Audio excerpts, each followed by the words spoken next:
የሲኖዶሱ ውሳኔ ሐዋርያትና ነቢያት በታሪክ ሚዛን። አንዳንድ ደግሞ ሐዋርያትም ነቢያትም የሐዋርያትም የነቢያትም ሹመት ዛሬ አለ ብለው የሚከራከሩት ወንድሞች እህቶች የሚነሱበት መነሻ ጥቅስን ጭምር በማብራራት የተጻፈ ያለ። በዚህ ዘመን ማለት ሐዋርያት አሉ ወይ በዚህ ዘመን ብላችሁ ካላችሁኝ አዎ ነው ማለት። አንተስ ሐዋርያ አለህ ወይ ብትሉኝ አዎ ነው ማለት። አለኝ ሐዋርያትም ብላቸው አለ። ሐዋርያነት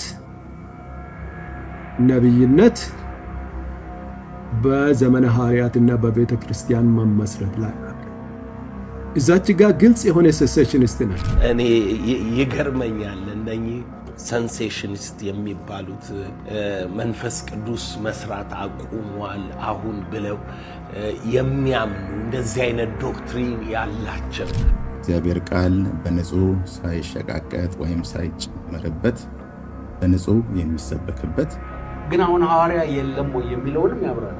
ሐዋርያት ዛሬም ይኖራሉ። ሐዋርያ እንግዲህ ካለ ላኪ አለ ማለት ነው። ክፉ ጉዳይ ከአባት አፍ ባይወጣ ይሻላል። ልጅ ቢሆን እንኳን ልጁ ያደገ ነውና ልጆቻችሁ ለምን ትገላላችሁ? አታድርጉ እንደዚህ። አሁን አየሩ ላይ የተለያዩ አይነት ትምህርቶች ንፋሶች እየተለቀቁ ነው ያለው። የሰዎች የስንፍና ቃል ያታልላችሁ። አንዴ ወደዛ ነው ወደዚህ የሚሉት ነገር ያታልላችሁ አይችልም።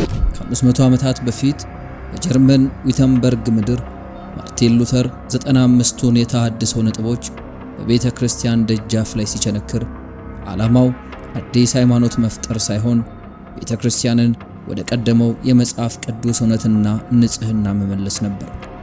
ያ ከዘመናት በፊት አውሮፓን ያናወጠው የእውነትና የሥርዓት ብርሃን ከብዙ አስርት ዓመታት በፊት በኢትዮጵያ ምድር ላይ ሲበራ ስሙን መካነ ኢየሱስ ወይም የኢየሱስ ማደሪያ ብሎ የሰየመ ታላቅና ታሪካዊ የኢትዮጵያን ተቋም እንዲመሰረት አድርጓል። ይህች ቤተ ክርስቲያን በታሪኳ ውስጥ የተመሰረተችውና እዚህ የደረሰችው በምቾት መድረክ ላይ ሳይሆን በቀደመው የደርግ የኮሙኒስት ዘመን መሪዎቿ የታሰሩባት፣ ዋና ጸሐፊዋ መጋቤ ጎዲና ቱምሳ ሰማዕት የሆኑባትና ምዕመናኖቿም በድብቅ ዋሻዎች ውስጥ እየጸለዩ የወንጌልን አደራ ጠብቀው ያሻገሩባት የጀግኖች ማህበረሰብ ናት። ዛሬም ቢሆን ይህንን ደም የተከፈለበትን ታሪካዊ ቅርስና የሉተራውያንን ጽኑ የሲኖዶስ መዋቅር ከውጭ በሚመጡ አዳዲስ ያስተምሮ ማዕበሎችና መዋቅራዊ ብዥታዎችም እንዳይናወጥ የመጠበቅ ታሪካዊ ኃላፊነት የአሁኑ ዘመን መሪዎች ጫንቃ ላይ ወድቋል። ይህም መግለጫና የሕግ ማሻሻያ በድንገት የመጣ ሳይሆን በአባቶች ደም የተገነባውን የመካነ ኢየሱስን እውነተኛ የታሪክ መታወቂያና የሥርዓተ አምልኮ ንጽህናን ለቀጣዩ ትውልድም ያለምንም መበከል ለማስረከብ የተበሰረ ታላቅ የንቃት አዋጅ ነው። የእግዚአብሔር ቃል የሚነገርባቸው ሌላ የሚነገር ነገር የለም፣ ሌላ አክቲቪቲ የለም። ስለዚህ በዚያ ቦታ ሁሉ ላይ አገልግሎት ሊሰጡ የሚችሉ ቤተክርስቲያኒቷ በተለያዩ ስጦታዎች በተለያዩ አገልግሎቶች የተካኑና እግዚአብሔር የባረካት ቤተክርስቲያን ስለሆነች በቂ አገልጋዮች በቂ ምስባክ ስላላት ለራሷ በቂ ነች ለማለት ነው። እቺ ቤተክርስቲያን ሉተራዊት ቤተክርስቲያን ነች። ሉተራዊ ቤተክርስቲያን ስትሆን የምትቆምባቸው የእምነት አዕማድ ወይም ፒላርስ ኦፍ the Lutheran faith የሚባለው ከዛ ውስጥ አንዱ በዘሶላስ የምንላቸው ናቸው። አንዱ ወይም ደግሞ ብቻ የሚባሉ በአማርኛ አይመጣም በሌላ ቋንቋ። ያም በክርስቶስ ቃሉን በመስማት በክርስቶስ በማመን በጸጋ መዳን። ይህ ስተነተን እምነት ብቻ፣ ቃሉ ብቻ፣ እምነት ብቻ፣ ጸጋ ብቻ። ይህ ታሪካዊ አደራን ለመጠበቅና በአሁኑ ዘመን በአጥቢያዎችና በማህበራዊ ሚዲያ ላይ የሚታዩትን መዋቅራዊ መናወጦችን በሕግ ለመክታት ነበር የመካነ ኢየሱስ ጠቅላላ ሲኖዶስና ከፍተኛ መሪዎችም በአንድነት ታሪካዊ ጉባኤ ያደረጉት። የቤተ ክርስቲያኒቱ ከፍተኛ መሪዎችና የሕግ ማሻሻያ ኮሚቴው አባላትም በግልጽ እንዳብራሩት ቤተ ክርስቲያኒቱ የምትመራበት ሕገ ቤተ ክርስቲያን ክፍተቶች የነበሩበትን በመሆኑ እነዚያን ክፍተቶች ተጠቅመው ተቋማዊ ስርዓትን ሊያፈርሱ ለሚሞክሩ አካሄዶችም ምላሽ የሚሰጥ የሕግ ማሻሻያ ሰነድም በይፋ ተዘጋጅቷል። የመካነ ኢየሱስ ይፋዊ አቋምም ፍጹም ግልጽና የማይሻማ ሆኖ ወጥቷል። ቤተክርስቲያኒቱ የራሷ የሆነ የኤጲስቆጶሳዊና የፕሬስቢቴሪያን መዋቅር ያላት በመሆኑ ከዚህ ውጭ ያሉ አዳዲስ የአገልግሎት ሹመቶችና ከተቋሙ ዕውቅና ውጪ ራሳቸውን የሚሾሙ አካላትም በሕጉ መሰረት ፈጽሞ ተቀባይነት የላቸውም። ይህ አቋም የመጣው ከግል ጥላቻ ሳይሆን ታሪካዊቷ ቤተክርስቲያን የምትታወቅበትን የሥርዓትና የሕግ የበላይነትንም ለማስከበር በመሆኑ መላው የወንጌላውያን ማህበረሰብ የመካነ ኢየሱስን ጽኑ ውሳኔ እንዲረዳና ከመዋቅራዊ ብዥታዎችም እንዲርቅ የሚያደርግ ታላቅ ድልድይ ሆኖ ያገለግላል። በአሁኑ ሰዓት በቤተክርስቲያኒቱ ሰፊ መዋቅር ውስጥና በየአጥቢያዎቹም መድረክ ላይ የሚነሳው የሐዋርያትና የነቢያት አዲስ ያስተምሮና የሹመት ጥያቄ የብዙዎችን ትኩረት የሳበው ዋነኛ አሳሳቢ አጀንዳ ሆኗል።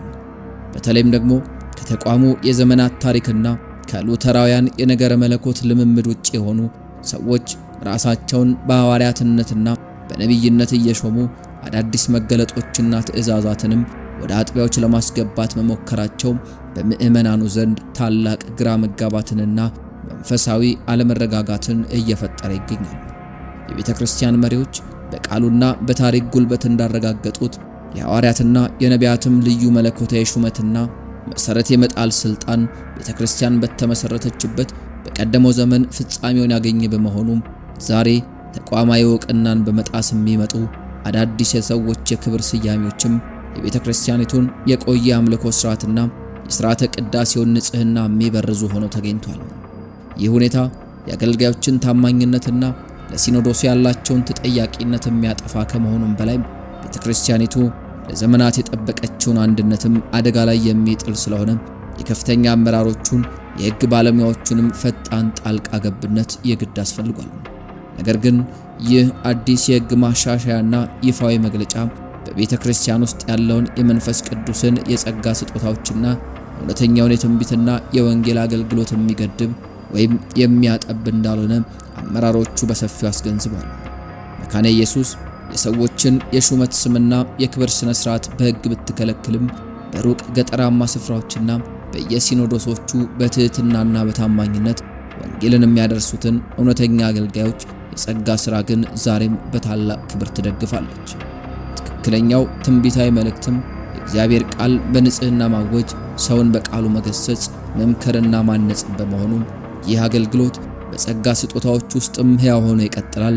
ቤተክርስቲያን የምትቃወመውና በሕግ የምታቅበው ከሉተራውያን እምነትና አዋጅ ውጭ የሆኑትን የተቋሙን ተጠያቂነት የማይቀበሉትንና የግል ዝናን ስልጣንን የሚፈልጉትን የሹመት ሥርዓቶችን ብቻ ነው።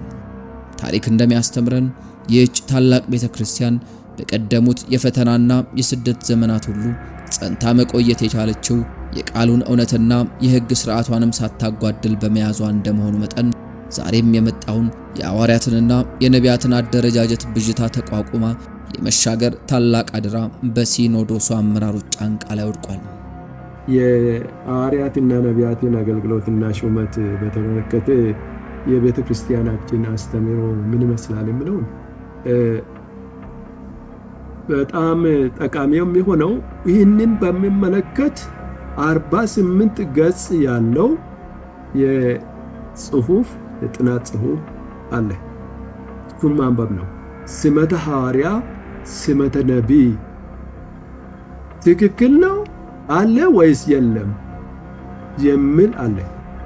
ያ ሁሉ ከተባለ በኋላ ብዙ ጽሑፎች ተነበው መዋቢ ጽሑፎችም ቀርበው የተለያዩ ቴዎሎጂያንስ የሚያቀርቡትንም አንዳንድ ደግሞ ሐዋርያትም ነቢያትም የሐዋርያትም የነቢያትም ሹመት ዛሬ አለ ብለው የሚከራከሩት ወንድሞች እህቶች የሚነሱበት መነሻ ጥቅስን ጭምር በማብራራት የተጻፈ ያለ ቤተክርስቲያናችን በአጭር ቃል ሐዋርያነት፣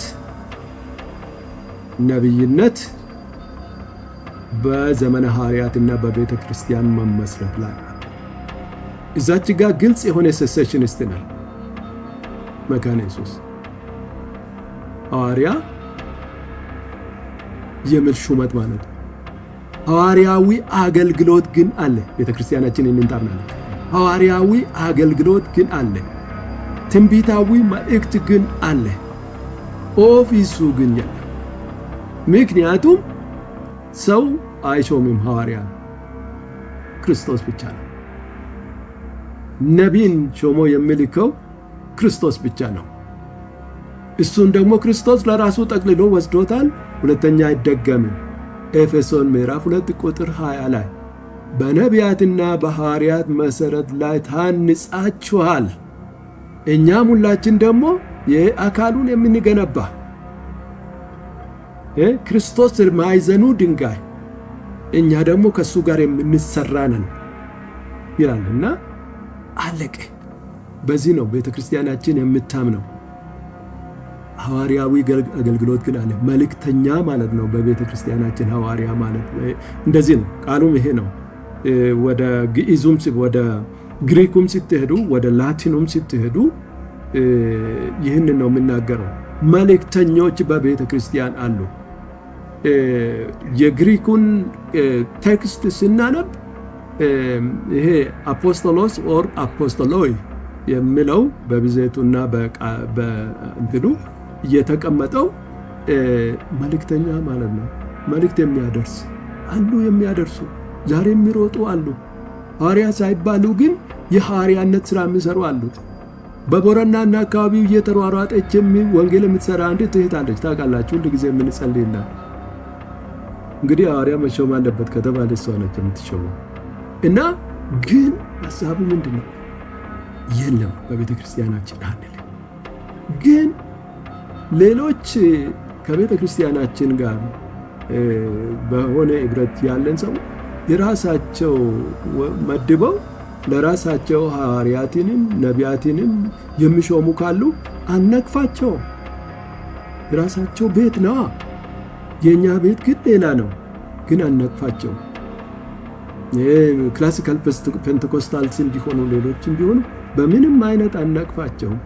በእውነቱ ላይ ቆመን ግን እኛ ራሳችንን በዚህ መልክ እንመለከተዋለን ማለት ነው። እና በአጭሩ ለመናገር በኤፌሶን 4:11 ላይ ያለው መነሻ የሚሆነው ነገር ከሌሎች ጥቅሶች ጋር በተጓዳኝ መነበብ አለበት። ከቆሮንቶስ ምዕራፍ 9 ከቆሮንቶስ 1 ቆሮንቶስ 9 ከአንደኛ ቆሮንቶስ 12 እና ከሌሎችም ከኤፌሶን መልእክቶችም ጋር ተያይዞ ካልተነበበ ብቻውን ቁንጽል ከተደረገ አስቸጋሪ ነው። 5 ጣምራ አገልግሎቶች ወይም ደግሞ ኦፊሶች የምንላቸው ኦፊሶች አይደሉም። ስትመለከቷቸው በተለይ በግሪኩ ያንን ቴክስት ስታነቡ 5 አይደለም እንዲያውም ወደ 4 ነው የሚሆኑት። እና ነገሮች ጸጋ ስጦታዎች ናቸው። ለዚህ ነው የምንረዳው የጸጋ ስጦታዎች ናቸው። በቆሮንቶስ ላይ በዛ መልክ ጽፎ ሐዋርያው ጳውሎስ ኤፌሶን ላይ መጥቶ ደግሞ ሌላ ነገር አይጽፍም። ስጦታዎቹ አሉ። ይህም ደግሞ የክርስቶስን አካል ለማነጽ ነው። ይህ እጅ ይሰራል። 5 ወይም 4 ጣቶችን ቢኖሩ ዋናው ነገር አገልግሎቱ ነውና ቤተ ክርስቲያናችን ይህንን ታደርጋለች። ነገር ግን የሌሎችን መብት የሌሎችን እምነት ዶክትሪናቸውን ለምን አደረክ ብላ አትወቅስም፣ ግን ለመድረካችን አትጋብዛቸው። በመጨረሻም የመካነ ኢየሱስ ከፍተኛ መሪዎችና ጠቅላላ ሲኖዶስ ያስተላለፉት ዋና መልእክት እጅግ ግልጽና ኃይለኛ ነው። ቤቱን ለባለቤቱ እንመልስ፣ እኛም ወደ ቃሉና ወደ ጸናው ታሪካዊ ሕገ ቤተ ክርስቲያናችን እውነተኛ ሥርዓት እንመለስ። ይህ ውሳኔ የመድረክና የመዋቅርን ጤናማነት የመጠበቅ የሥርዓት አምልኮን ንጽሕና የማስከበርና የመንጋውን ደህንነት በሕግና በሥርዓት የማረጋገጥ ታላቅ መንፈሳዊና ተቋማዊ ተልእኮ ነው። ወደፊትም ቢሆን ቤተ ክርስቲያኒቱ የወንጌልን ብርሃንና የሉተራውያንን እውነተኛ መታወቂያ በንጽሕና ይዛ ለመቀጠል የምታደርገው ጉዞ ተጠናክሮ ይቀጥላል። በየደረጃ ያሉ የቤተ ክርስቲያን ሲኖዶሶች፣ አጥቢያዎችና የነገረ መለኮት ሴሚናሪዎችም ይህንን የሕግ ማሻሻያና እውነትም ለትውልድ በማስተማር ረገድ የበኩላቸውን ታሪካዊ ድርሻ መወጣት እንዳለባቸው ታውጇል። እውነትና ሥርዓት ሁልጊዜም ከብዥታና ከሥርዓት አልበኝነት በላይ ይቆማሉ። የወንጌልም እውነተኛ ብርሃን የጨለማውን ዘመን አሸንፎ ይወጣል። የእግዚአብሔርን መንጋ ማንም ሳይበታትነውና ሳይቀማው በመካነ ኢየሱስ ጽኑ ሕግና እውነት ውስጥም ብቻ ተጠብቆ በፍቅርና በአንድነት ለዘላለም ይኖራል። የእውነት መንገድ ሁልጊዜም በንጽህናና በሥርዓት የሚመራ እንዲሁም ፍጻሜውን በክብር የሚገለጥ እንደመሆኑ መጠን ይህ ዛሬ ያየነው ታሪካዊ የሲኖዶስ ውሳኔና የሕግ ማሻሻያ የነገዋን መካነ ኢየሱስ ቤተክርስቲያን ማንነትና መልክ የሚወስን ዋና የብርሃን ፋኖስ ነው። አብያተ ክርስቲያናት መድረካቸውንና የቆሙበትን ጥንታዊ የወንጌል መሠረትና ሕጋዊ መዋቅር በጥንቃቄ ሲጠብቁ፣ ምእመናንም ከማንኛውም አይነት የአስተምህሮ ክቢያና ከሕግ ውጪ ከሆኑ የሰዎች አደረጃጀት ግርግር ወጥተው እውነተኛውን የመለኮት ቃልን በነጻነት ለመስማትና ለመማር እድል ያገኛሉ። ዛሬ የተላለፈው ይህ ታላቅ ጥሪና የተሻሻለው የሕግ መመሪያ ቤቱን ለባለቤቱ ለመመለስና ወደ ቀደመው እውነተኛ መጽሐፍ ቅዱሳዊ ሥርዓትም ለመግባት የተደረገ ታሪካዊ እርምጃ በመሆኑ ሁላችንም የቃሉን እውነትና የቤተ ክርስቲያናችንን ሕግ በንቃት በመጠበቅ የዚህ ታላቅ መንፈሳዊ ተሐድሶና ጥበቃ ተሳታፊዎችም እንድንሆን አበክሮም ያሳስበናል።